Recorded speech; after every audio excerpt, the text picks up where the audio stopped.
Today on the Stay at Home Chef, I'm showing you how to make the best sloppy joes ever. Sloppy joes are an American classic and they're also super delicious.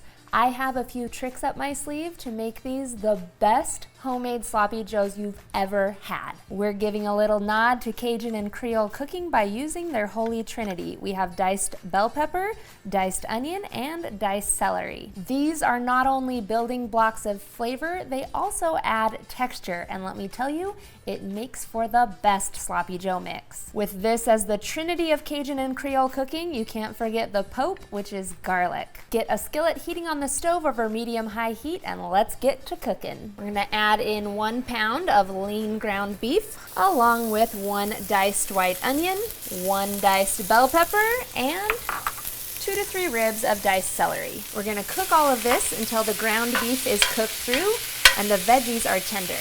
If you want your sloppy joes extra meaty, you can use up to 1.5 pounds of ground beef in this recipe, or if you want to stretch your dollar a little further, you can stick with just 1 pound. Now, one of the benefits of using a super lean ground beef is that there's hardly any grease to drain. Most of that liquid is water that's coming from our veggies. If you're using a fattier ground beef, you'll definitely want to drain off any excess liquids and grease. Then we'll add in 4 cloves of minced garlic, and a 6-ounce can of tomato paste, and I have a cool trick for that. If you open the can on both ends, remove the lid on one end, and then working from the other end, you can gently push it right through and grab the lid off the top. Then we'll let the garlic and tomato paste cook for 2 minutes.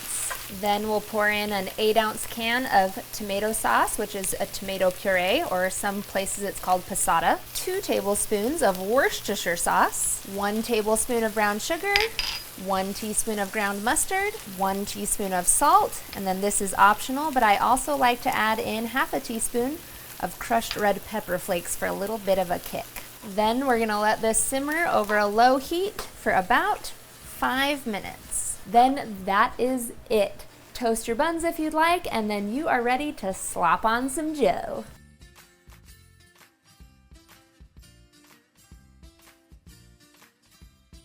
Thanks for watching. You can find the full written recipe in the video description.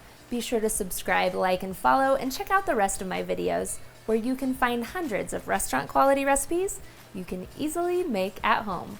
See you later.